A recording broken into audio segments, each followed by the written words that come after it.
A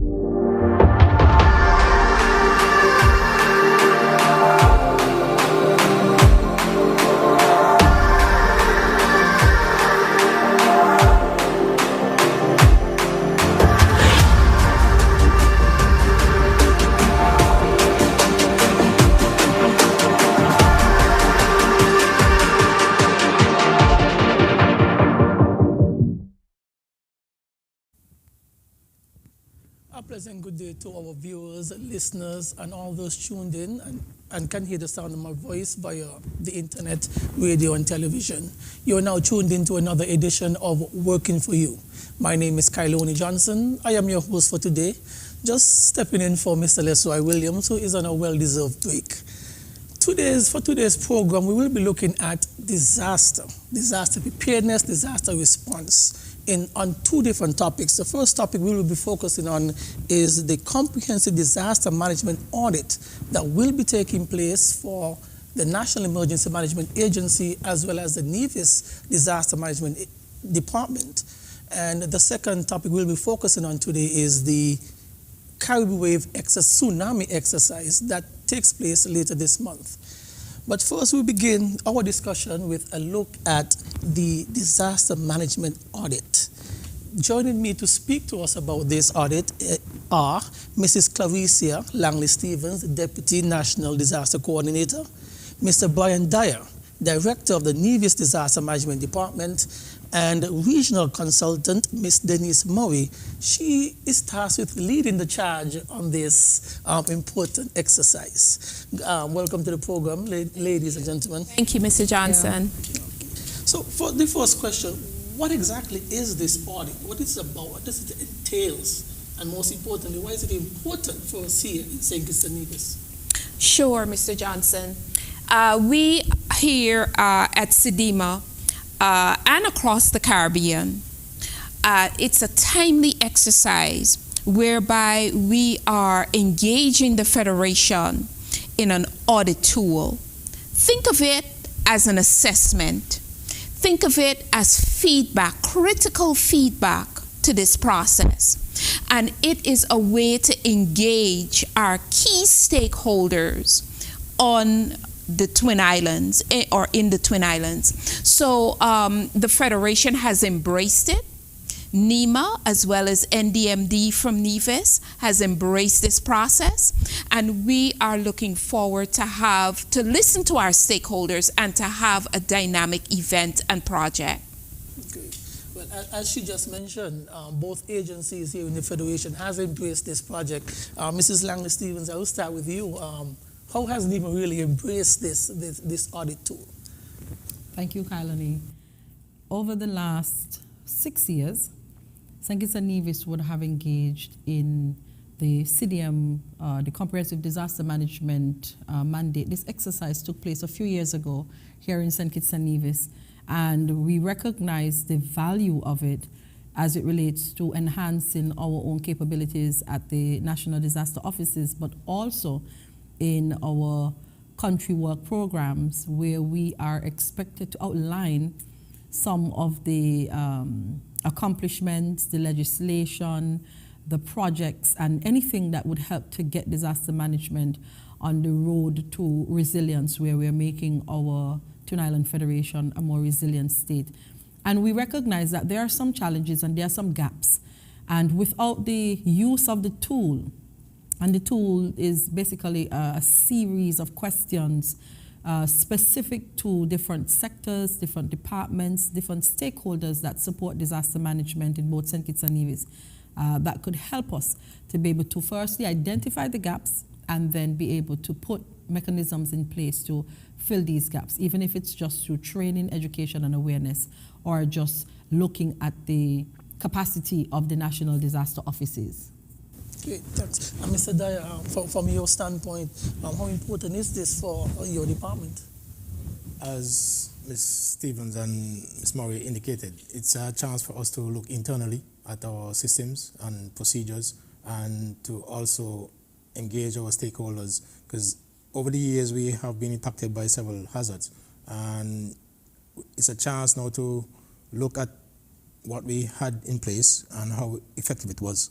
and also to engage our internal staff in capacity building as well. And across the region, several states were impacted. And because of the intervention of the international agencies, we found that some of the operations in country were a bit short. So it's a chance now for us to leverage the recommendations and best practices from some of these countries to see how it can enhance the operations here in St. Kitts and Nevis.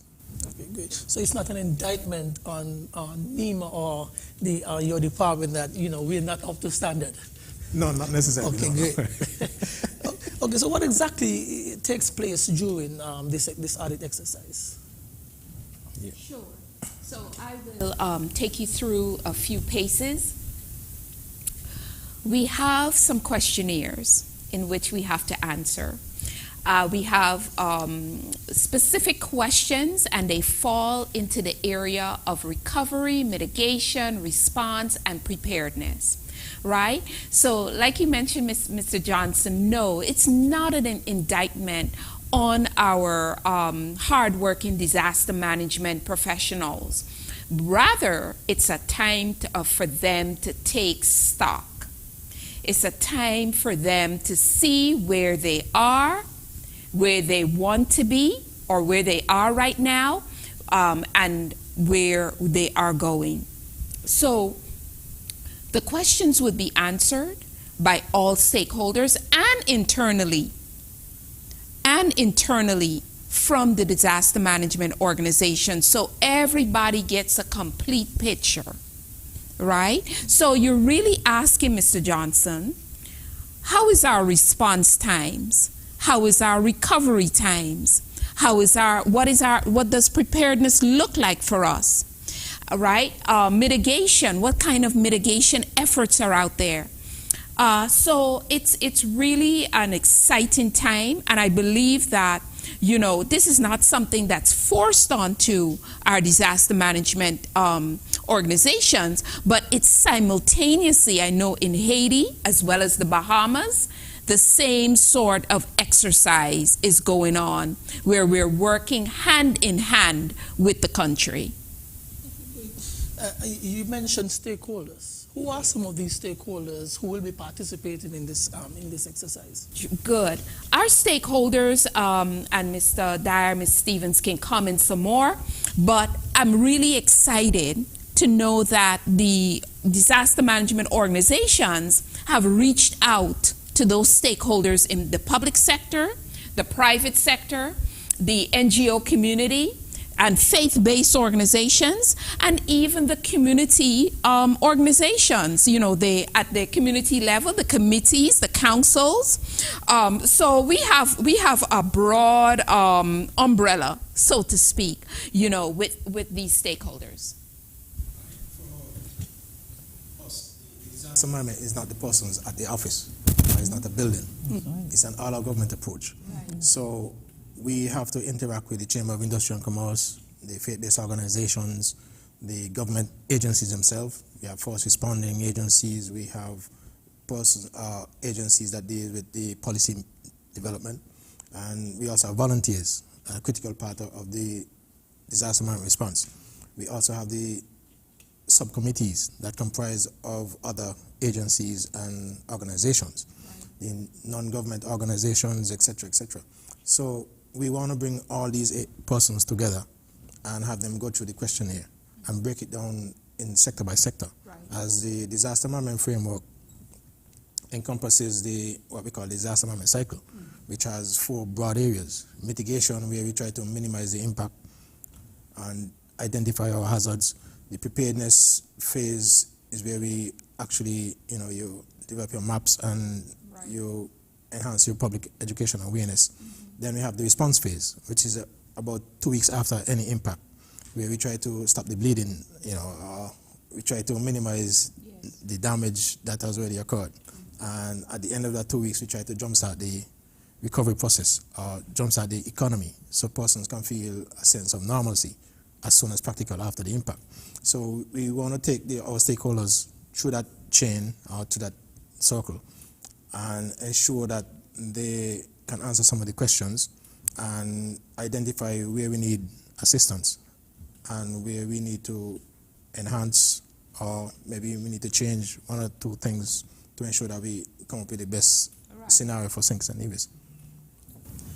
Mr. Seals, you comfortable with that answer? You have some, you can add something. I think I just want to summarize by saying that our disaster management stakeholders are not only being brought in just now because we're conducting an audit. Right. Our stakeholders are constantly being engaged by NEMA. Right. For example, when you look at the National Mitigation Council, it's made up of decision makers from across government and the private sector.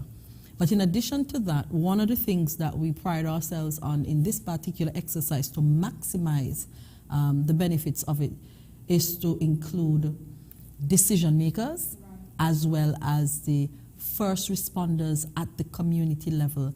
And as recent as last evening, Ms. Murray and the team from NEMA, we were actually engaged in a discussion with the NEMA district managers and assistant managers as well as the youth ambassadors. And this was preceded by a discussion amongst both staff of NDMD and NEMA where we were engaged. We got a taste of what the stakeholders are going to be going through. And I was just discussing with Brian that it was an extremely useful exercise. I can't tell you, I mean, I've been in disaster management for quite a while, and there were some things that were discovered just answering some basic questions that we were able to identify some gaps. And I'm saying, you know, if we're using just the staff and we're gaining so much value, can you imagine when we go to the stakeholders, some who have working knowledge of disaster management cycle, and some who are novice. They have no idea what happens within our four walls as a disaster institution. So I think that the exercise and the stakeholders, like Brian said, it's a multi-sectoral approach, and I think that is going to give us the type of results. Not everybody will agree, but like Ms. Murray likes to say, we are going to get all of the answers, and then we will find commonality, and that would point us in the right direction to be able to gain access to the resources and assistance required to move us to the next level. How has this been received by some of these stakeholders that you guys have spoken to so far? How have they responded to the news of this audit and the participation in it? You know, funny you should ask that, because I had to send a very detailed message to Ms. Murray last evening and say thank you so much, because we have meetings with our district volunteers all the time, but it was so engaging because they are now understanding that disaster management is not Claricia, and it's not Brian, and it's not Abdias. It's everybody has a role to play, but it is at what stage of the cycle, you know, do you become critical? And we value everybody at all stages. The thing that came out for us is that we haven't had a lot of practice in the recovery stage. So we know we have work to do at the recovery stage, but mitigation and preparedness, we are on point. And so we now have to look at response, because anything can happen to us. It's how quickly we're able to bounce back in terms of recovering. And so there's a lot to learn, and I really do hope that persons are open-minded and avail themselves to be exposed to whatever Ms. Murray has to share and to partner with us on this venture, very important venture. Ms. Murray, you have years of experience in this field, in these endeavors. As she just mentioned, she's hoping that our stakeholders here will come with open minds and hearts to take this information. Without going in too much detail, what are some of the things you hope to impart to some of the participants during this process? Right, that's a very, very good and timely question, excellent question. I hope at the end of this process, what I hope would be imparted would be the disaster management organizations would, one, see themselves as being so vitally important to all stakeholders, down to the community level, right? To see themselves as that you know, you have a middle part of a wheel, and the wheel turns around. So the disaster management organizations is that middle wheel.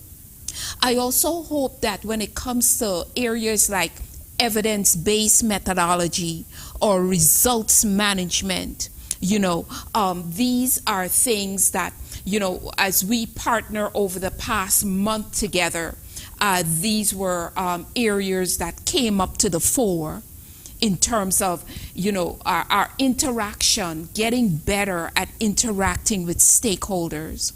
And I hope too that, before I leave, I can do some capacity building with the NDMOs so that I can leave them with some areas, some things to think about, some ways to improve, because all across the Caribbean, Mr. Johnson, we need continuous capacity building so that we can reach wherever our stakeholders are, whether in the market, the marketplace, the business environment, in the media, in the high schools, in the primaries, in the nursery, okay? All over will be touched. So those evidence-based methodologies, those are results management type things, leadership skills, right? And I want to say, Mr. Johnson, we need more volunteers, right? I'm a volunteer. I love volunteering. So we need more volunteers in the disaster management area because, as you know, Mr. Johnson, we have our seniors in the community. We have women with babies and children, single mothers. Somebody needs a helping hand. So we should not wait until disaster strikes. And finally, Mr. Johnson, this audit tool, as I've been saying, is really about saving lives. It's life or death, right? It's about saving a life out there, which is precious to the Federation, right? I know you value your people. I know there's a strong Christian base here. So we value people in the Caribbean. So we want to send a message loud and clear that we need people to buy in to this. We saw what happened in St. Vincent. We saw what happened in parts of South America, all over Barbados, flooding. People lost, their basic necessities, right? So we want to really ask that John Public or Jane Public out there, you come on board as a volunteer. You stay alert. You be a stakeholder, right? Everybody's a stakeholder. Engage NEMA, engage NDMD, so that we can always see how it is that we can improve for the benefit of you. Working for you. We got to work for you. That's good. And she touched on a very important aspect, volunteering. How do NEMA and, of course, the NDMD, how do you guys go about encouraging persons to come on board, be volunteers, that this is a worthwhile effort for them to be involved in? Well, attracting volunteer is one thing, but maintaining the volunteer core is another. We have done a wide plethora of initiatives to attract persons to disaster management. We have a robust public education awareness campaign. We go around to the communities to have discussions. Right. We engage the churches, we engage the schools, and have the schools also interact with the communities and also the business places. And we have a lot of training programs as well. So we invite persons to take part in the training programs, and then from that invitation, we then look at the specialization of the persons coming on board.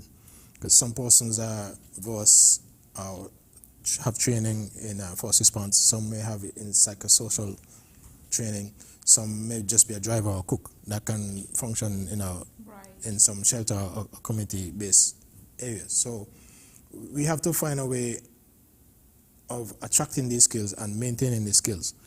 Unfortunately, in St. Kitts and Nevis, there is no volunteer or volunteerism legislation, as some of the volunteers may have to be away from their traditional jobs for an extended period of time. So who would take care of that individual's family in the event they have to be away for an extended period of time if they are not working for the in the civil service proper? We have also some volunteers from the Spanish community. We have to ensure that those persons are taken care of. What happens if an individual may be injured? Who will take care of those bills? So we have to look long term, and we hope that this is one of the areas that is addressed in the audit, that it is time the policymakers come up with legislation to address volunteer and volunteerism. Because if someone has a passion for a volunteer and volunteerism, and their family need to be taken care of and is not, then they would tend to go where the priority is. So in that case, we may lose a critical person. So we have to ensure that once the volunteer come on board, we can keep those services. And by that person being active and happy, then we can attract more, because they will be a prime example of the experiences. Right? So. Okay. So, Yes. Day to be a volunteer. Yes. I want to say that again. Every day is a good day to be a volunteer. There is this challenge that we're facing, though, that volunteerism seems to be dying in terms of the value, because when you ask persons to volunteer, the next question or the next appropriate question is, what's in it for me? And it's unfortunate, because if you understand what volunteerism is, that would not even be a part of the conversation of volunteerism. One of the things that the agency has sought to do of recent times is that we have, at the start of the year, we are constantly recruiting for volunteers. But at the start of the year, we host what you call a volunteers orientation. And in that session, we are deliberate with ensuring that the persons who are showing interest understand what volunteering for disaster management, emergency response looks like. Because some people are limited to the idea that we're going out there in heavy rains and muddy puddles and, dangerous situations. But that's just one aspect. That's the first responders with the appropriate training and resources to do that. That's one aspect of volunteerism. Here's the other aspect. You tell us what you are good at, and we look at our model and we see how can we utilize your skill set, your knowledge, your capabilities, your background, your patience, and your resources. Because if you have a backer or your big truck, it's a part of the volunteerism. You're giving of your time and your effort and your energies to be able to help disaster to accomplish its goals. So for us, it's like we prefer to expose you so that you understand. Even a babysitter, we bring in the staff to work at NEMA, they have to be there for extended period of time. You have to bring your family, come. We have somebody who has that background in dealing with children, and we'll just put you to deal with that, provide you with the resources, and we're off, so that the staff can focus on what they're doing. But you are bringing your skill to the table. So we want persons to look at the bigger picture of volunteerism.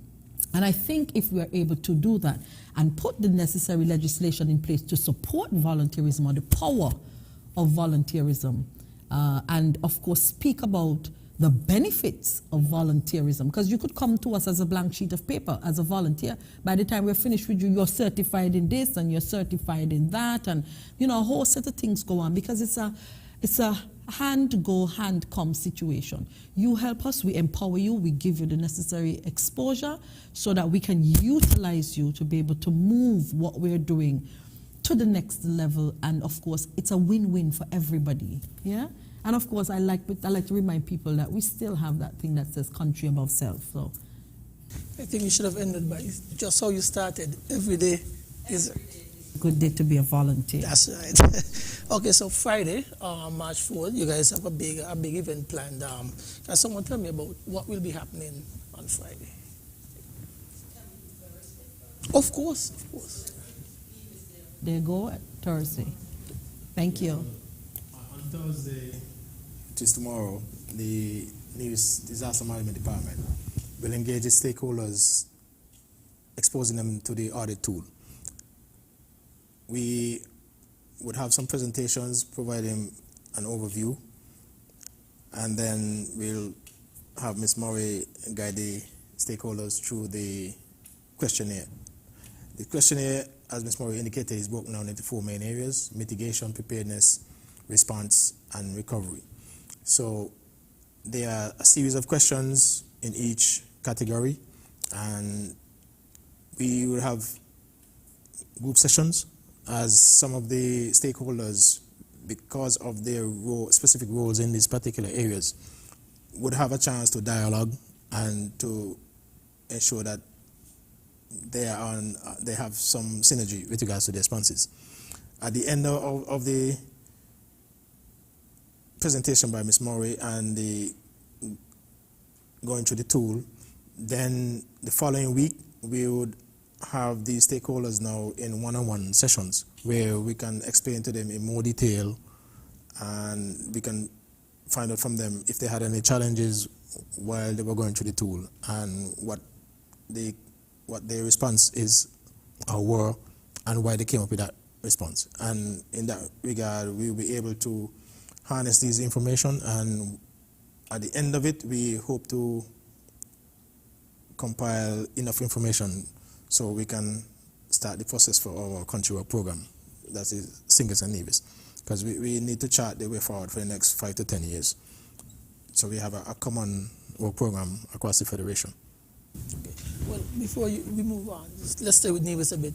Mrs. Langley Stevens, she spoke of how enthusiastic the stakeholders here are. I didn't think you got a chance to say how you guys on our sister island are feeling about this exercise.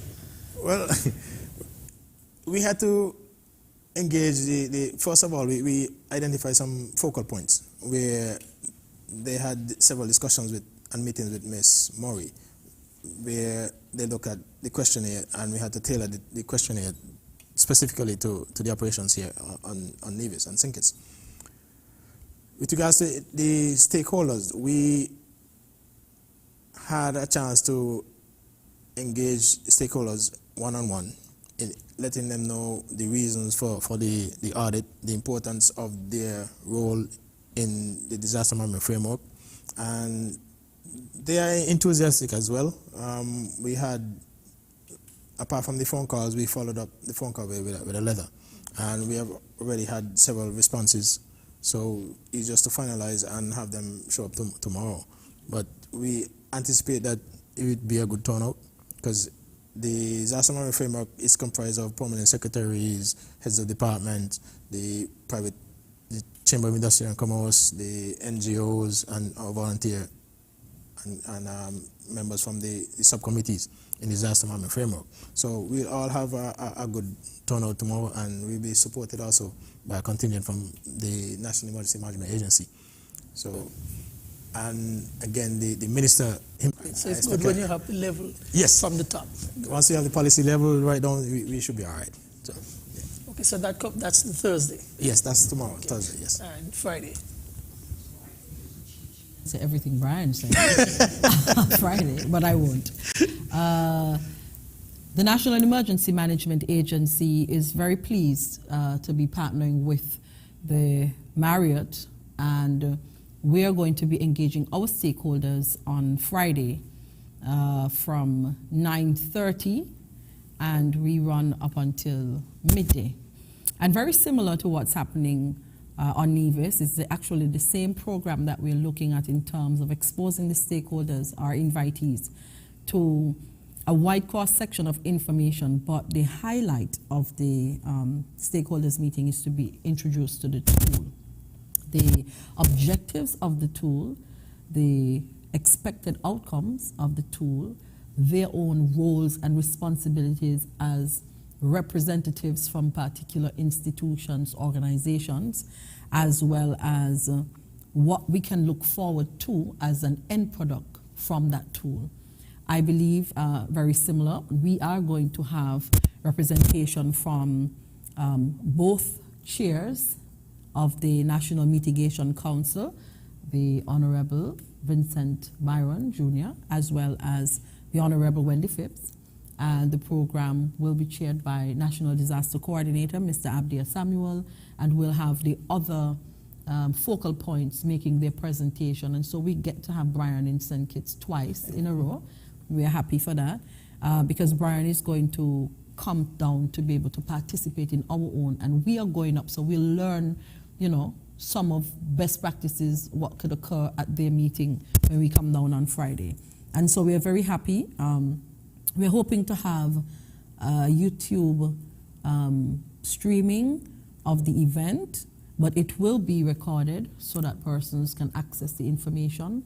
And of course, the lady of the hour will be Denise Murray. And I really want to use the opportunity publicly to thank the Marriott for partnering with NEMA on this very important exercise, and all of our stakeholders who would have indicated very early their interest in participating, because without the stakeholders, the exercise would not, you know, meet the requirements, and so we can't do it on our own. This is and every individual playing their part to be able to ensure that when Ms. Murray writes that final report, it reflects the good, yes, the bad, and the indifferent, so that we can work on those areas and strengthen where we can, eliminate what needs to be eliminated, or just implement new measures to get us forward. So we're really looking forward to the 2 days, tomorrow on Nevis and on Friday here in St. Kitts. Okay, but you mentioned the 2 days, but does the audit last just the 2 days, or is it an ongoing process? Well, it's going to be an ongoing process up until April, May. Yes, because we have to validate the information, look at it critically. You know, we say not really sanitizing, but we want to ensure that we captured exactly what our stakeholders told us, you know, what we should keep, what we should discard, that type of thing. And very important, I think Ms. Stevens or Mr. Dyer mentioned this word, consensus, right? So we want both SK and Nevis, we want to see some complementarity, you know, in the data, you know, it complementing each other, and also consensus with those questions, right? So yes, this process continues, and let's say kudos to the disaster management organizations that they have built in a component for the consultant to sit one-on-one with the stakeholders after Friday, right? So we will have a heavy schedule sitting down with them and getting, yes, we will be filling out the questionnaires, but I'm sure, you know, stakeholders will begin to engage us in the process. So we'll be meeting one-on-one with them. Sounds great.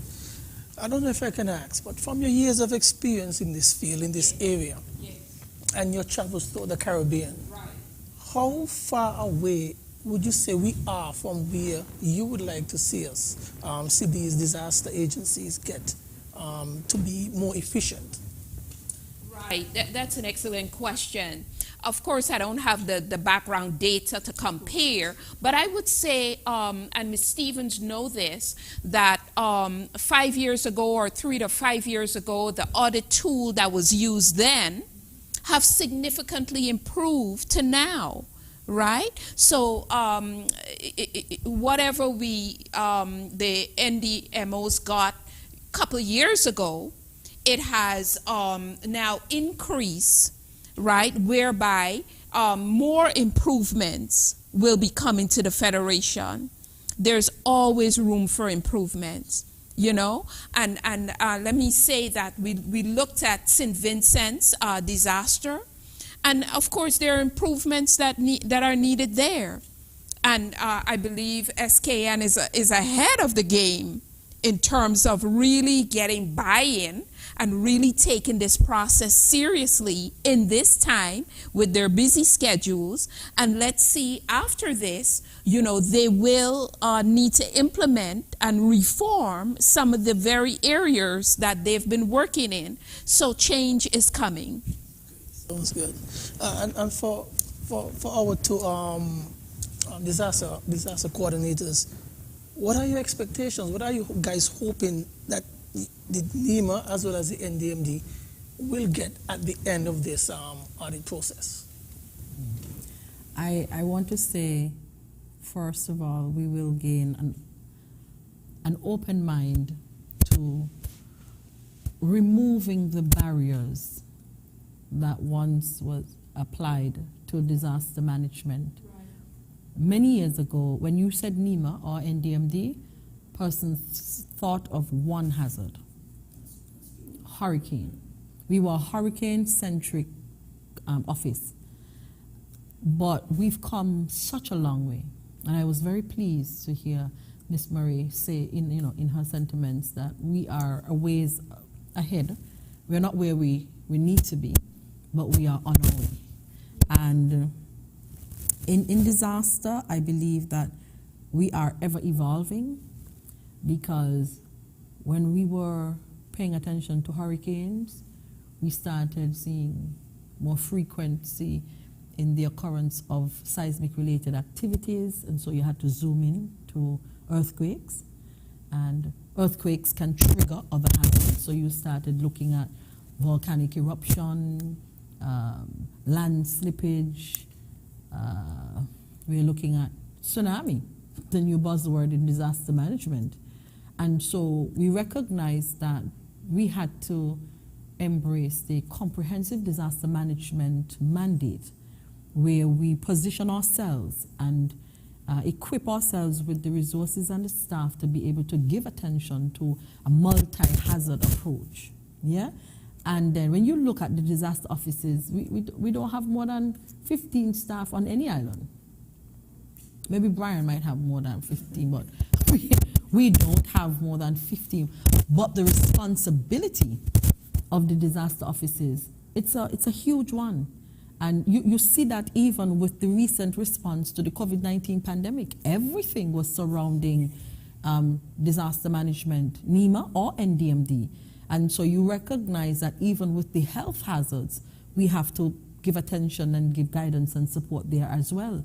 And so we are doing a lot of work, but we can't do it on our own. That's why we need our stakeholders, we need our committees, we need our volunteers, we need interagency interactions. We need these opportunities to be able to promote what is happening in disaster, so that persons know that we are not just sitting there, twiddling our thumbs and forgetting the purpose of why we exist as disaster offices. And so I believe that we are doing a lot of work, and we will continue on the path. There are some shortcomings, because disaster should have specialized staff, specific training and certifications. Right now, we tap into the various departments and ministries and offices that have access to these resources, but rightfully we should have it at our fingertips. And so we are doing a lot of work in building our own capacity to be able to, respond in quick time, having access to the resources on our compound, etc. So I would say that we are on our way, and a lot of what we require comes with a cost, and I'm talking about the dollar cost, and we also have to factor that into how we move progressively to where we need to go. I don't know if Brian wants to add anything. Well, as you indicated, disaster management has evolved since I have been in disaster management, and the workload also has increased. The responsibility of the officers of the office has also increased, and we now have to be more evidence-based to engender support from the international agencies, and we also have to ensure that our standards meet their standards as well. So it's a measuring tool, and the stakeholders would help us in that regard, coming with frank, open minds to criticize our operations and the framework and identify areas where we could enhance to ensure that we meet not only the requirements of our parent organization, SKNIS, but also the international agencies who usually have to come to the rescue of the region in the event that our system is overwhelmed. And in that regard, we should come out a lot better than we are currently. I assume Ms. Murray will be presenting a report to the agencies at the end of this process. So my question is, how do we ensure that this report doesn't sit on a shelf somewhere, that these policies or these recommendations, or what they may be, are implemented and pushed forward so for the betterment of the disaster agencies here? I think Ms. Murray will be producing 2 reports, one to summarize the audit tool and then a final country report.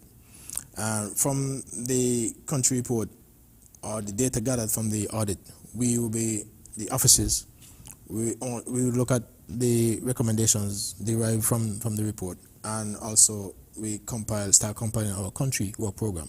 So the recommendations from the report would be explained in our country work program in the form of training, acquisition of equipment, specialized area that is required in offices, such as the GIS, which is a requirement now for developing our hazard mapping and for doing impact-based forecast, that kind of thing. So we look forward to the information generated from the audit so we can enhance our work program for the next 5 to 10 years.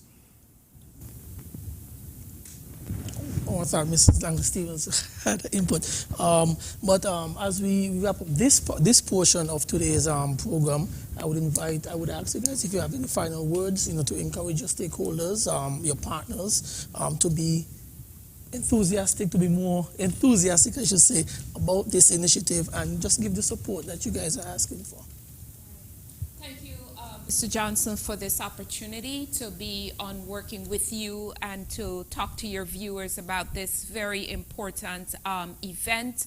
And thereafter, I think I want to pick up on what Ms. Stevens said earlier, that every day is a good volunteer day, and every day we need to engage our stakeholder. So it's just not a one-time event, and I'm sure other donor organizations will be coming through, but like you said earlier, it's imperative on every organization to improve, to take that information and to keep moving on in improving where they were yesterday to today. So yes, every day is a good volunteer day, and stakeholders, stay close, and so that we both can engage each other in the work for the better of St. Kitts and Nevis. Well, I'd just like to appeal to our stakeholders. I know the office would have been calling you for the last couple of days, and to ensure that you join us tomorrow at the Nevis Performing Arts Center at 9 a.m. We will have you there for 2 hours while we engage you with the CDM audit tool. And I want to thank you again for your participation. And do come out and support the event. And we will look forward to engaging you on one-on-one sessions with Ms. Murray as we do and try to enhance the disaster management framework to protect our citizens here in St. Kitts and Nevis. So I'm going to start by issuing the vote of thanks on behalf of NEMA. I believe that it is of great value when we can come together at the local and the regional level to be able to share information with the country on a whole. So I really want to thank Brian for taking time out of what I know to be his busy schedule to journey down to have this conversation with us. Brian is always a willing participant, and he carries the mantle of the Nevis disaster management with pride. And so, Brian, I want to thank you for accepting our invitation to join us here on this particular discussion. Ms. Murray, I want to thank you for continuing the level of enthusiasm and the knowledge that you have and your experience, and imparting that on both disaster offices to be able to empower staff so that when we face the stakeholders, we are singing from the same hymn sheet. I think that is very important as we advance. Additionally, I really want to thank the stakeholders on St. Kitts in particular, who would have registered already and signaled their interest in participating in this historic, critical, and timely exercise. I have been exposed to the tool. I have been working with Ms. Murray and the team at NEMA over the last few weeks, and I believe that having gone through the first audit a few years ago and now looking at this particular audit, I can say that when we receive the end product, and that is the information that we are going to get from our stakeholders, we can build a better product. There's always room for improvement, and in disaster management, we are no different. We welcome the good words, we welcome the constructive criticism, we welcome the recommendations, and Thursday in Nevis and Friday here in St. Kitts at the Marriott are excellent jump-off points for us to start the process and to be able to move on the road to getting us a report. And no, it won't gather dust on a shelf, because it is something that we need to continue to benefit from the external world in terms of the external partners that we work with and benefit from. So we have work to do with this particular document and the outcomes and the recommendations that we can look forward to implementing. So thank you, Mr. Johnson, for the opportunity to be here. And I will end by thanking you, all three of you, for joining us here and working for you. We will be taking a short break as we welcome several more guests, and this time we will be speaking about the upcoming Caribbean Wave exercise. Stay tuned.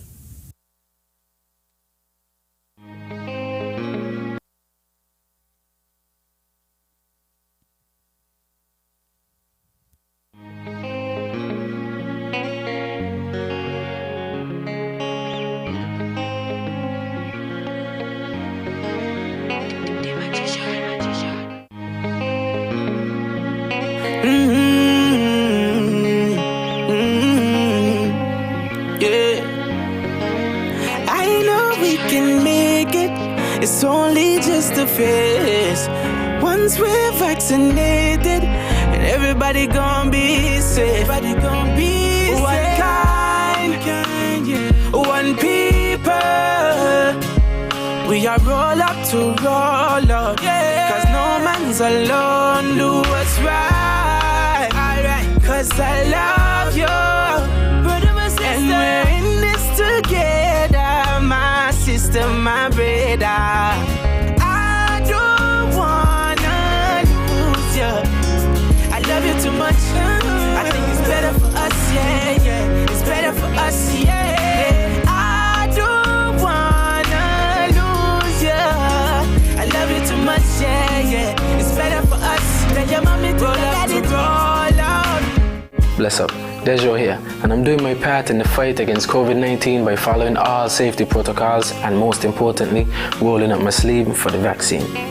So I'm encouraging you to do the same, because that's our best shot of protecting ourselves, our family, and our friends. So don't wait, vaccinate. Let's roll up to roll out.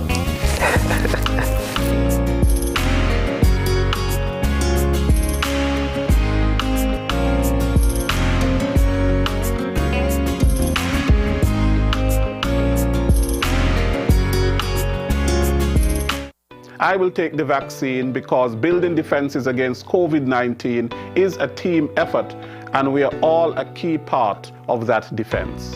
I definitely will be taking the vaccine when it's my turn. I will be taking the vaccine as it is an important tool in the fight against the pandemic. It is important for me to vaccinate to ensure that if I do become infected with the disease, it can prevent hospitalization.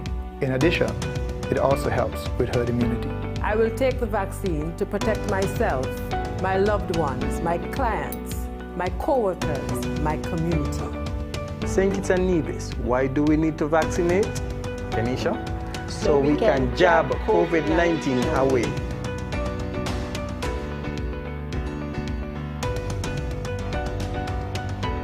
I am John Powell, Minister of Education for St. Kitts and Nevis, and I'm asking all staff within our educational institutions to go out and be vaccinated against the COVID-19 virus. Whether you're a teacher or teaching assistant, a librarian or security officer, you may drive a school bus or work at school meals. In addition to the non-pharmaceutical protocols of mask wearing, washing our hands, and keeping our distance, we all have a duty to go out and be vaccinated. As we speak, our schools have been closed prematurely because of a recent upsurge in positive COVID-19 cases in our communities. As a matter of fact, our federation is currently in a form of lockdown as a result. We all have to go out and protect not just ourselves, but protect our students who are unable to be vaccinated and protect themselves. Teachers, bus drivers, security officers, kitchens and divisions.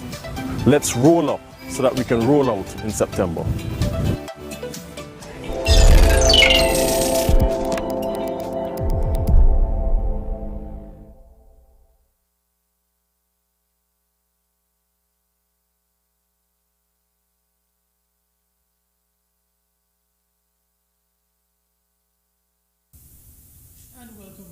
Program of this edition of Working for You. As promised, we are joined by two new guests. We have with us now Mrs. Owika Lennon-Petty, Planning Officer at NEMA, and also the lead person here in St. Nevis for Caribbean Wave Exercise. And we're also joined by Superintendent Lyndon David, Tsunami Warning Focal Point. Our recurring face is Mrs. Clarissa Langley-Stevens, Deputy National Disaster Coordinator, who will be just here to provide some additional support and feedback to her team. Welcome to the two new faces of the program, and thanks for joining us. Okay, so I'm pretty sure many persons out there have heard the term Caribbean Wave before, but for those who may not know, what exactly is the Caribbean Wave exercise? Wave is a regional-based tsunami exercise. It's usually done in March. And basically, Caribbean Wave is used to test the early warning systems of the Caribbean region. Because, in the Caribbean region, because we are surrounded by water, and tsunami being a water-based hazard, then we are vulnerable. And so each year, the National Emergency Management Agency, along with the Nevis Disaster Management Department, participates in Caribbean Wave, and we do so in order to test our local systems as well as the receival of the tsunami warning messages from the Pacific Tsunami Warning Center. Okay, but one may ask, why are we even participating in a tsunami exercise? I mean, yes, we are, as you rightly mentioned, we are surrounded by water, but, some may ask, why are we even participating in this? And what would you tell that person who asks such a question? Well, I would tell them, as you just said, we are surrounded by water. And so the University of the West Indies Seismic Research Center some years ago would have said that the Caribbean region is actually overdue for a tsunami. So it's not an if, it's a when. And so because we subscribe to comprehensive disaster management at the agencies, we strive to prepare ourselves for any impact, and that includes the impact of a tsunami. Mrs. Langley-Stevens hinted to that earlier, earlier in the program, where she said, at first people just heard NEMA and think just hurricane, but we have advanced to the point where you guys encompass all disasters. Okay, so what happens during these exercises? Well, in a nutshell, we've evolved over the years in terms of how we exercise in Caribbean Wave, participate in Caribbean Wave. Originally, what we did, we concentrated on the physical evacuation exercises, and that would enable us to test the emergency responders, because those are the first ones on the ground, warning the public using their sirens to evacuate persons. So we usually use that opportunity to test that aspect. as well as public awareness, public education in terms of, the knowledge of where your assembly point is in the given area, not just where you live, but where you work and play. Because of COVID-19, just like with everything else, it has caused us to revisit the drawing board in terms of how we go about doing things, which is actually, in this case, a good thing because new ideas enable us to test new areas of our emergency response. And so in 2020, when COVID-19 was, just getting on the rise in the region, Caribbean Wave became a communication exercise. And then in 2021, what we did, instead of doing the physical evacuation exercise, because at the time, mass gatherings was still discouraged. So what we did a communications exercise where we had Flow and Digicel send out some SMS test messages. We had radio as well doing some tsunami warning test messages, and we had a social media as well. And what we had was persons calling NEMA or using our WhatsApp number saying that we received the message at such and such time, because we wanted to know how our reach is to the public and how fast the public receives these messages. And we also did virtual tabletop exercises last year with the stakeholders. This year now, we've decided to add on to use our new way of doing things and to add it to our old way with adjustments. What I mean by that is, so for this year we will be replicating a communication exercise. However, we'll be testing the early warning system, that is our emergency broadcast interrupter system that we are currently working to get in on stream. We have 3 of them. And so what we want to do, because the emergency interrupter comes with a sound, so when it interrupts the regular programming of a radio station, you'll hear a warning sound. So we want to test that sound. We want to get the feedback from the general public in terms of how effective is that sound in getting your attention. Because the most important thing of an emergency sound is to get the attention of the general public so that they can receive the appropriate warning, whether it is to evacuate or what have you. And so we want to test that sound, and that will be on March 10th, the day of Caribbean Wave. I won't tell you the time and I won't tell you the radio stations, because one of the things about Caribbean Wave that we do is we try to keep parts of the information, a little secret, so that we don't want you to wait and sit down with your hands folded at, say, 7 o'clock in the morning waiting for a sound to see if you hear it. No. We want to do it when you're going about your regular business, so you don't expect it, because that's what we want. We want as realistic as possible the reactions of the general public. So it's not only a test for you guys, it's also an exercise for us, the general public. Okay. How you react and how effective the way that we alert the public is, because, in emergency, the most important thing is time. And with tsunamis, you don't have much time.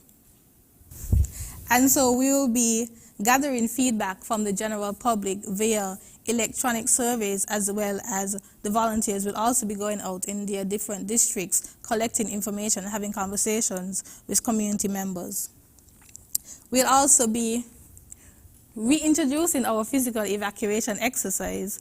However, as opposed to doing it in the day, because we have replicated it during daytime, during working hours, we are going to do it at night, because we want to see how it is at night, because tsunamis don't have a time. They don't have an 8 to 4 job. They have a 24/7, just like that. So we want to see how it will go in the night, because things do look different in the night. And so we'll be exercising in District 4. I won't announce the date, but it will be in March. And District 4 would be from Old Road to New Guinea area. And we chose that area as one of the more vulnerable rural communities. We will also, after that, we will also be organizing some walk to your assembly points in the different districts, and this will be led by the NEMA district volunteers. So we also want to promote assembly point knowledge. Where are your assembly points, do you live in a tsunami hazard zone? And so we will be using this as a way to educate the public and as a way for the volunteers to have community engagement with their different community members. Because, our volunteers, when we have evacuation orders and stuff like that, our volunteers are one of the arms of disaster management that we'll be depending on to assist. And so we want to give them that opportunity to practice what they have been trained to do. And then we'll also be doing the 4th installation of our tsunami wall murals. I don't know if you've seen them. Well, currently we have 3 of them, one in Virchels. Okay, he's thinking. One in Virchels, one in Keon, and then one in Charlestown, Nevis. And so we'll be doing a 4th one in the Bastille area. These wall murals, each of them depict a different message. What we do is we cater it to the community, whatever cultural aspect of the community. And so you would find in Keon, we have Green Valley, the farmers. In Virtues, you have the stones. You have a fisherwoman, actually, as well as athletes. And then the one in Charlestown, Nevis, you have some students because it's next to the Charlestown High School, as well as some drummers. So we try to do a cultural component of whichever community, and that in itself leads to the community itself, ownership. Because when we were actually painting a mural in Keon, one of the community members actually stopped and he looked at the farmer and said, "That's me. I see me in that." So we want them to see the message and own the message. Superintendent David, how does the security forces fit into this whole exercise? Thank you very much. Good afternoon to everyone. Those of you who are listening and watching on the various media platforms. Well, it's a pleasure for me to be here to share information in partnership with NEMA and being also an integral part of NEMA as well, unofficially. Clarissa says she's going to hijack me sometime. So, well, it is. But the tsunami warning focal point is at the Bastille Police Station, our police headquarters, and that is where our telecommunications office is. In a nutshell, what it is a department that is open 24 hours, and you have the necessary communication devices to communicate the necessary information that will be coming in from the Pacific Tsunami Warning Center. And in these exercises, whenever we receive the information at the Pacific Tsunami Warning Center, there's a few things that have to happen. But before I go to that, I just want to say exactly what a tsunami warning focal point is, as described by the Intergovernmental Oceanographic Commission. It says it's an designated official or point of contact, primarily or alternate, available 24 hours a day, 7 days a week, to receive tsunami or other coastal hazard-related information bulletins and warning guidance. The Tsunami Warning Focal Point has the responsibility of notifying the emergency authority, civil defense, or other designated agencies responsible for public safety of the event characteristics, say earthquake and or tsunami, in accordance with the procedures of the Tsunami Response Plan. The Tsunami Warning Focal Point receives tsunami advisory information from the Pacific Tsunami Warning Center or other regional warning centers. And in time soon we may have the Caribbean Tsunami Warning Center that will also assist in that regard. So whenever the messages are received, first we look at a few things. We have to look at the magnitude of the quake. And we know anything that is 6.5 in magnitude, especially in shallow waters and nearby to us, it is likely to trigger a tsunami. If it is in deep water, well, we may not have a tsunami. We may have a disturbance in the waves, but may not be destructive waves. But if it is greater than that, well, we know what can happen. So once that message is received, they analyze it. We look at the magnitude, as I said, the location, and then we also look to see if St. Kitts and Nevis are in the category. So we have the wave heights. So if we're in 3 meters or more, well, we know we have to be prepared. 1 meter to 3 meter, there might be some disturbances. Below 1 meter, well, we may not have anything to look about. But the message will be sent to the NEMA, we have our Assistant Commissioner of Operations, the division officers, fire and rescue, and we also have the Defense Force, and then we have media houses, just to test and so forth. But in a real event, they will actually get it. But NEMA will be responsible for ensuring a number of things where that is concerned. In terms of warning, I just want to say we have 2 types of warning. This one here is critical, the natural warning. You know, some people will say, but what if we don't have time? So I want to tell you, if you do not have time, because it's a local tsunami, happened just out there, maybe in Roadstead Bastille, just outside the road in shallow waters. It is said that once the earth shakes for a long time, you see buildings falling down and so forth. Don't wait. Then you also see a sudden change in the ocean. You might see the water recede. Or you see you hear a sudden roaring sound in the water. It's time for you to head to higher grounds. These are just a natural warning. So do not wait for us to tell you anything. You need to get to higher ground. Water receding, unusual. I think recently in one of the Asian countries, there was a tsunami. And people look at the strange phenomena, the water going back, fish and the ocean flow there, and people went towards it. And then in some seconds, the waves just came up with a massive force, right? And kill a lot of people. So we're saying, do not look at this strange activity. It's unusual, do not want to be newsy. Get to higher ground once you realize it's the ocean moving backwards. It will come back shortly thereafter. Then we have the other warning, which is the official warning from the police, NEMA. Currently, we do not have a loud hail, an alarm system that we go throughout. I know when sugar was once king, you could stay some distance and you know when it's lunchtime, crap start, crap out, that horn, you know what I mean? I don't know what they do with it, but I think we should try to get it back or something similar. However, that is not there, so we are saying that at police headquarters and fire stations, we have our various alarm systems, so to inform our officers, and some of them are so loud that the neighbors around those buildings can hear it. However, in time of this, we'll have the police and the fire and the defense force, we have our sirens and our PA systems and our devices.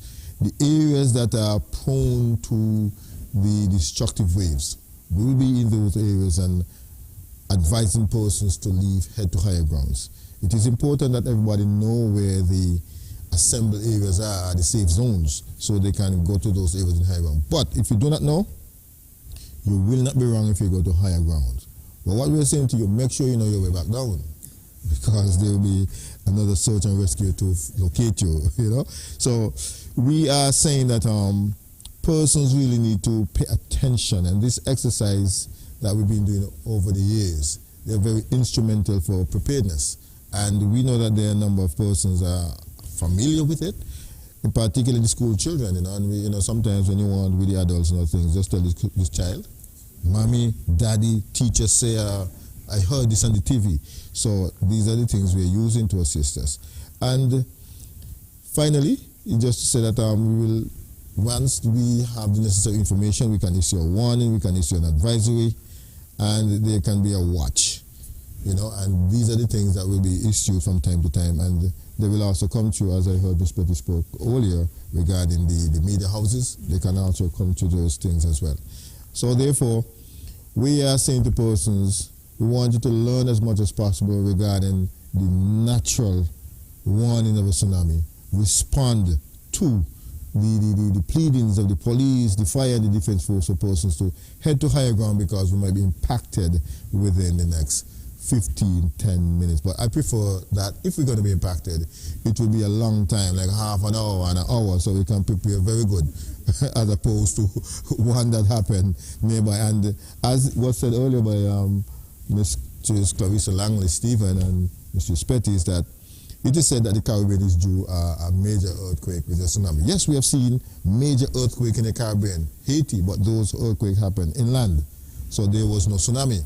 But if it happened in the ocean, in particular shallow water, definitely. So if it happened open waters, the water will come in. But as it reaches to shallow water, then it starts to build up. That's the destruction. And basically, the tsunami is just a series of waves that will just continue to come and cause destruction.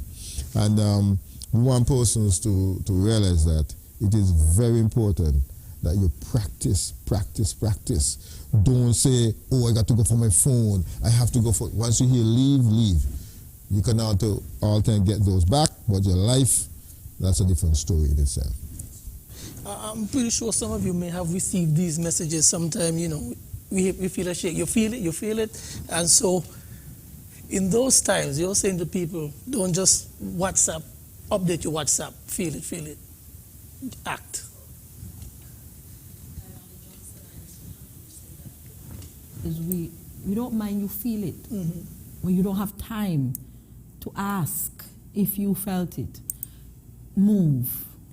As long as you understand what is required in terms of a response for tsunami, when you feel it, you start processing. Was it strong? Was it long? Was it hard enough to really make me evacuate? Those are the questions, not if you feel it, you know? So my role is to tell you a very, very short story. And this story started in 2014 when the opportunity coming out of a regional meeting through UNESCO for St. Kitts and Nevis to consider what is referred to as tsunami ready recognition. And it's a fancy name, but all it means is that the country would put the necessary response and mitigative measures in place that would allow us to efficiently respond to the threat or the impact and response to a tsunami. Now, I say a short story because we had nothing other than a disaster office. Tsunami was a relatively new phenomenon for us. But we recognize very quickly what Mrs. Petty said, that we are in a vulnerable position geologically. And so we had to make some informed decisions that, you know, this might be very useful for us to be able to position ourselves to benefit from tsunami ready. And so we started the discussions in 2014, and we advanced very quickly in getting the buy-in from the government and the support from the regional stakeholders to include the Caribbean Tsunami Information Center based in Barbados. We were able to get support from the UE Seismic Research Center at the University of the West Indies in Trinidad and Tobago. We were able to get support from University of Puerto Rico, where the UNESCO-based operations occur.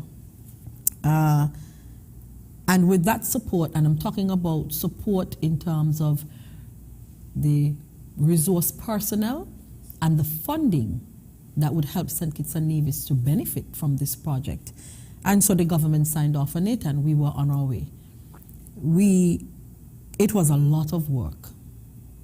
Ms. Petty would agree with me when I say it's a lot of work, because you were starting from scratch, not having any model, anything to guide you.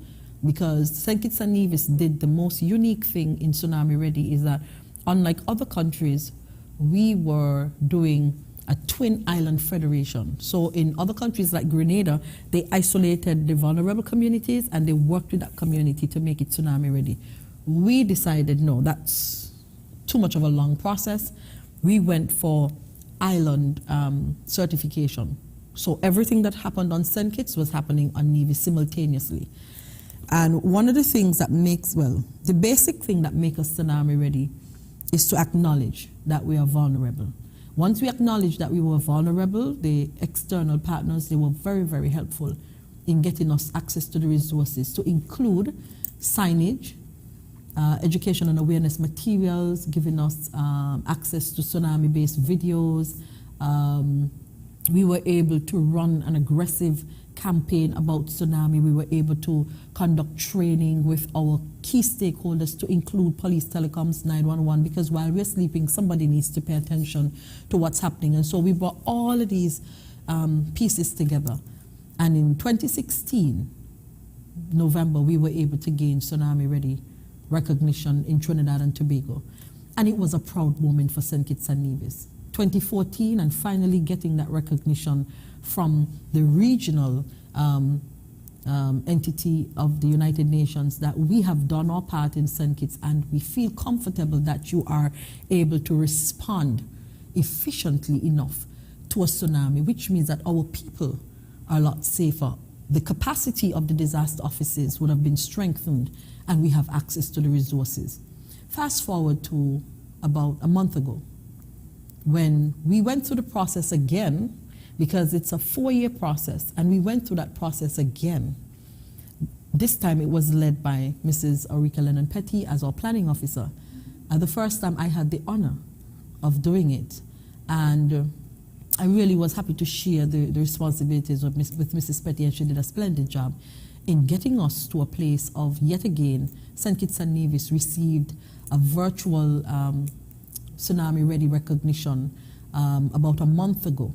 And so we expect that there's going to be a formal indicator or ceremony to solidify that we would have done our part. And I can tell you we've come a long way from 2014, 2016, and now 2022, where you see that we have maps.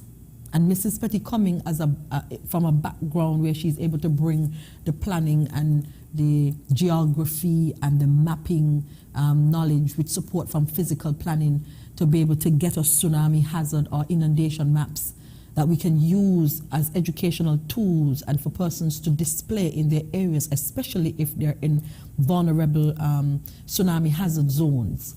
Yeah, we were able to increase on our tsunami-based exercises, the evacuation exercise, the alerting early warning exercises. And then I think one of the things that we could be proudest of is that we now have the technology on island that would allow us to interrupt a broadcast and indicate to the general public listening to that particular station with a sound that should catch your attention, because it's not a sound you hear every day, because it's not every day we are going to be threatened or impacted, as the case may be. And when you hear that sound, we are saying, know the sound, listen for the sound, understand what it means, and when you hear it, respond.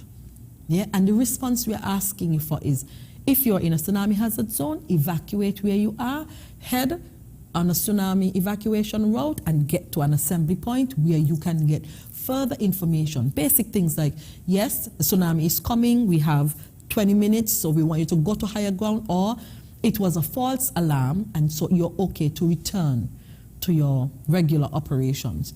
And to have these resources, I believe that the disaster offices, and I'm speaking for both NEMA and NDMD, we are so well positioned.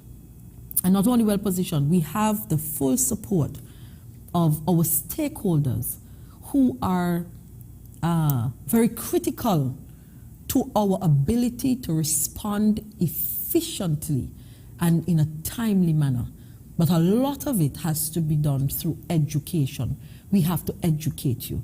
This is what you need to do when that happens. And I like to tell persons that the tsunami-based movies, they are not just movies. They're true stories being enacted. It means that persons and countries would have gone through this. And we're saying, if we had to go through this, let us do it better. Because if we do it better, we are going to save more lives. And when you look at these hazard-based movies, the one thing that stands out is the loss of life. And we are trying to reduce the risk that we could lose so many lives, noting that we have several communities that are hugged by the coastline And if we can get persons to understand that when this occurs and you hear the sound, or you hear the sirens, or you hear a runner saying tsunami is coming, and you respond appropriately and not go pick up fish in a bucket or put, move to higher grounds, I believe that we would have done a very, very good job. You mentioned evacuation zones. How do one know that they're in such a zone? Do you guys go out, put up signs? How do a resident of Old Road or someone knows that they're in this zone that's prone to harsh effects? Well, as Mrs. Stevens would have mentioned, we actually have tsunami evacuation maps, and these can be found on www.nema.kn. And these maps, I actually have one, a small one right here. These maps actually show the inundation zones of both St. Kitts and Nevis, because we do have for St. Kitts, Nevis, Charlestown, Bastille being our capitals, and currently we are producing ones for each district. So these maps, they indicate where would be inundated or flooded if a tsunami occurs, and this is based on worst case scenario, because we wanted to cover as much ground as possible. And so the maps we have produced, they use a 30-meter inland or 100-foot wave in order to point out or designate the tsunami evacuation zones. And so when you look at the map, if you are in the yellow zone, then you're in a tsunami hazard zone.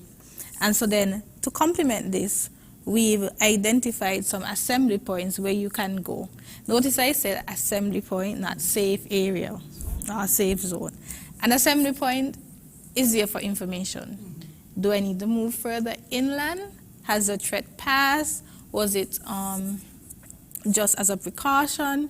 And so it's important to know your assembly points. As Superintendent David said earlier, if you get an evacuation order and you don't know your assembly points, you go to higher ground. Yes, you do that.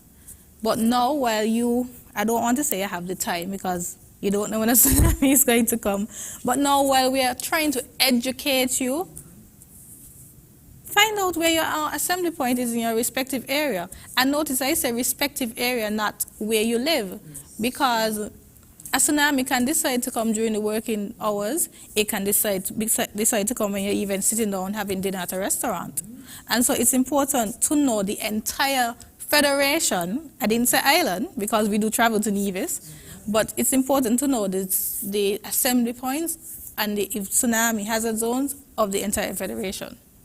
And these maps are being made available to the public and to notable places? Yes, most definitely. And you can always, persons actually call, they ask us to send an electronic copy, which we happily do. Sometimes they even visit the office for additional hazard material, and we are always happy to help. So there are many avenues. There are always skeptics out there. So me say, why move? St. Kitts is so small. The water will catch me up the hill still. So, what would you say to, basically encourage people who think this way, that the best chance of saving your life is to get up still? How do you approach these type of situations? Well, so many times as an agency, we conduct these response exercises.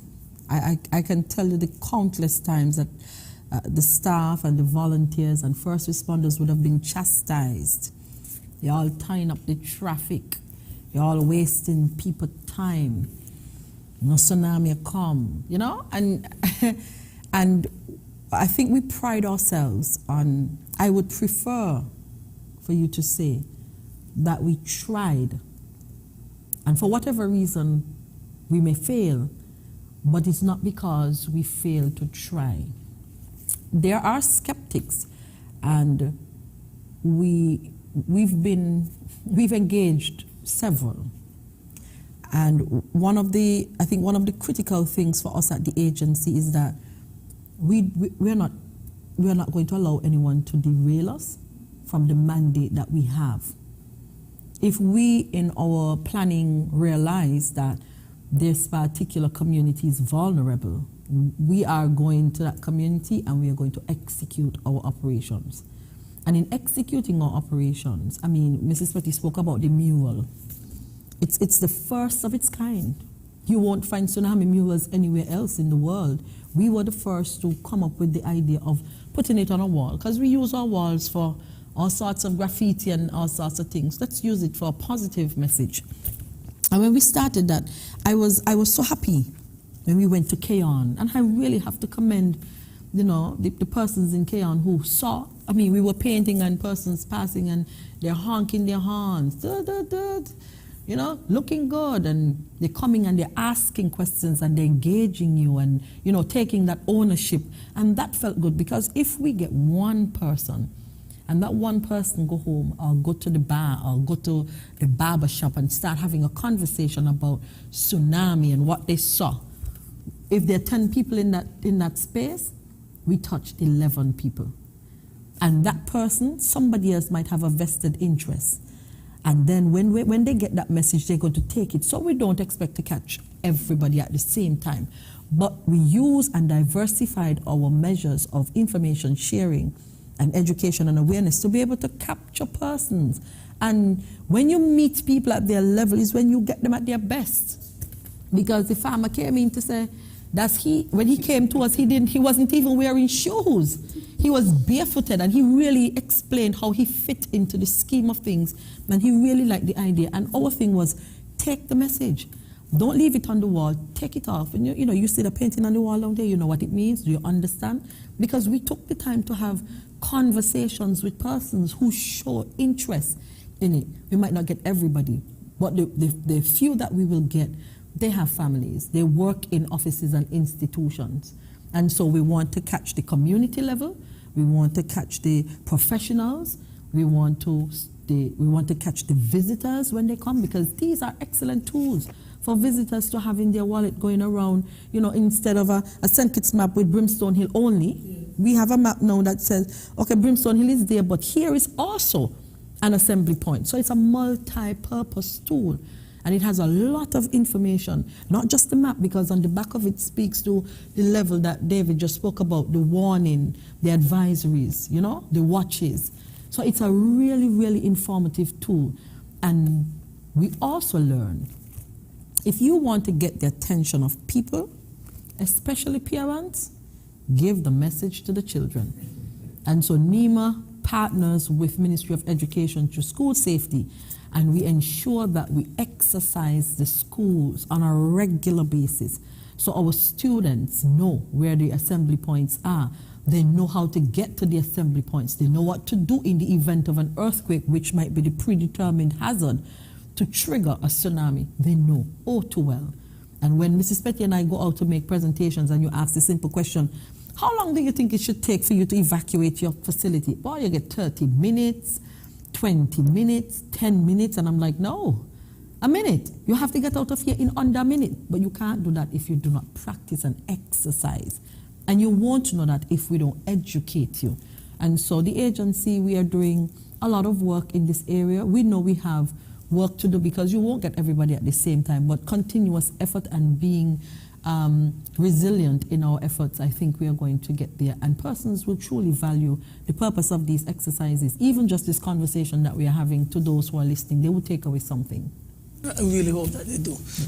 And with that, you guys really did impart some really powerful messages, especially that part about it's not if, it's when. I really think that will stick with a lot of people and encourage them now to go out and learn more about how to protect themselves and their families. So I want to thank you guys for that. Now, of course, I will give you guys the opportunity now to, you know, say your parting words to our viewers and our listeners out there. We can start with you, Superintendent. I just want to let persons know that pay attention to what I said about the natural warning.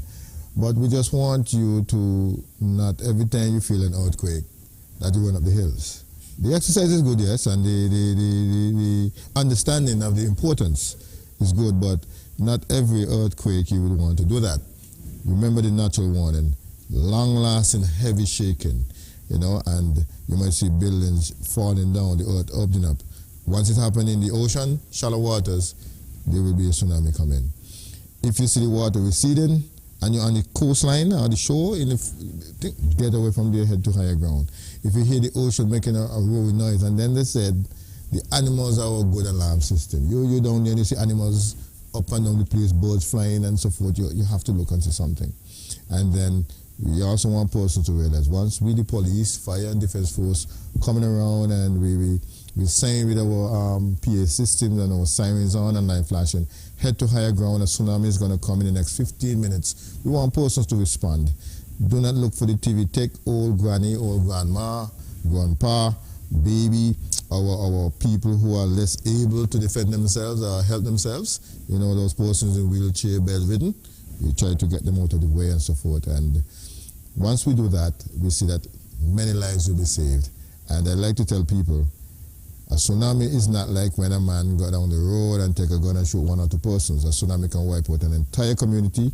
Our island, it can wipe it out. So we want persons to take it serious and just educate yourself. Go on the internet, educate yourself, and I think you do very well. I think Superintendent Dave covered most of what I would have liked to say. I'll just add to that and say that to the general public, when NEMA or NDMD, when you hear that evacuation message, that respond to this message to see, did you hear it? Did you feel it? Just respond, basically. I mean, the information that we collect, the reason why we do these exercises is to improve upon our disaster management mechanisms. And when we improve upon them, it is only to the benefit of you guys. And so we just want that support so that we can ensure that we cover all areas. Because one of the things that I actually like about exercises is that they identify gaps. And when they identify gaps, we are able to address that gap, go back to the drawing board, and then we practice again. And if we identify another gap, back to the drawing board again until we, I'm not going to say perfect it, because as they say, nothing can be perfect, but until we reach to near perfection. In 2019, in a period of 24 hours, St. Kitts and Nevis experienced over 50 earthquakes. I like that. Wow. That was the exact response. Some we felt, some we didn't. And that's the case on a daily basis. It is the responsibility of NEMA and NDMD on Nevis to be able to have access to the resources that can inform us even of the silent occurrences that would allow us to get the attention of either the practitioners, first responders, volunteers, government representative, stakeholders, the media.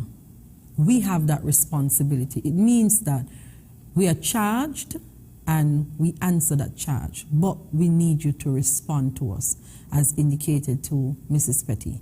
So all of our initiatives, they are driven by results. All of our initiatives are observed and evaluated so that where improvements can be made, we make those improvements. Earthquakes occur on a daily basis, but a tsunami can strike us once, and it only takes one time. After that once, what happens is entirely up to how well we did the preparation and the mitigation components of the disaster management cycle.